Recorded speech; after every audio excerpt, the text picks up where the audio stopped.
The essence of the modern Silk Road era was the evolution of a single global market which unified all the extant regional trading circuits. The global silk trade also seemed to have come full circle as East Asia regained its predominant position and became the world's most important supplier of raw silk.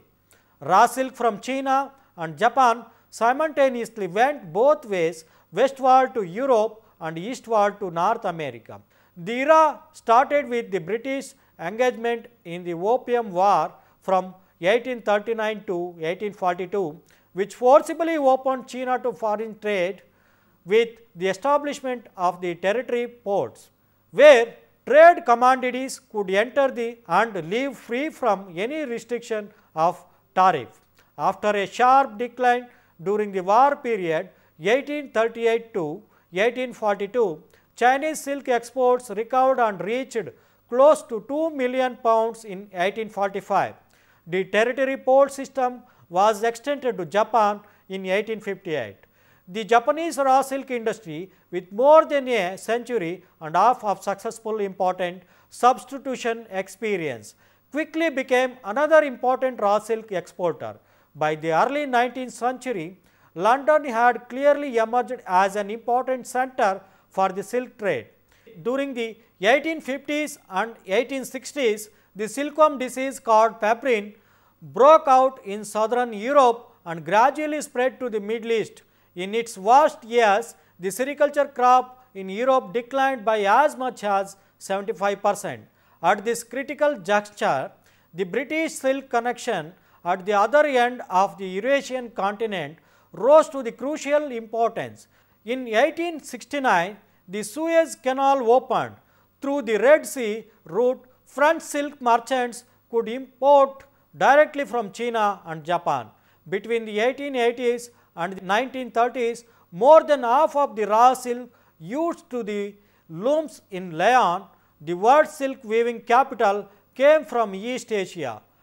Meanwhile, the Chinese and Japanese silk crossed the Pacific again, this time to North America. The British colonial government long encouraged the transfer of sericulture and silk industry to North America. However, scarcity of labor, particularly skilled labor, and lack of sericultural traditions severely impeded progress.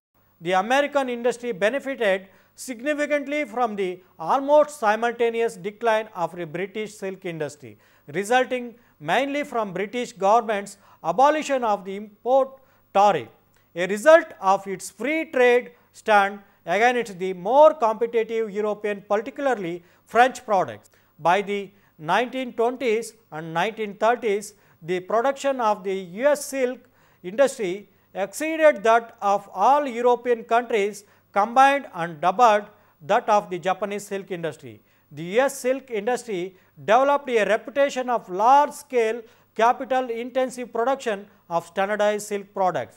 The spectacular growth of the American silk industry created an enormous demand of raw silk, although imports of Chinese raw silk had begun as early as 1788.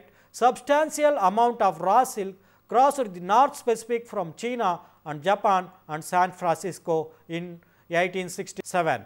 After the establishment of the regular shipping line between the China and the US, the raw silk was routed through the continent to the silk manufacturing centers around the New York City through the intercontinental railway system, completed in 1869.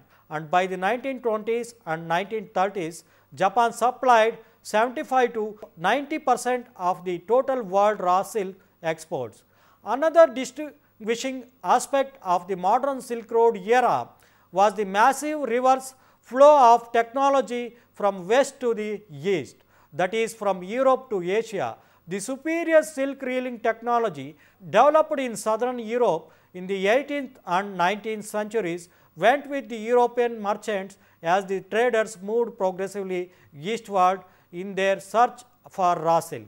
The technology was brought to the Levant, Turkey and India, and most importantly, European silk reeling technology and the factory system introduced into the traditional production system of China and Japan in the mid-19th century. By the 1920s, Japanese sericulture and silk reeling technology captured global leadership. The direction of technological transfer again changed course, this time from Japan first to China.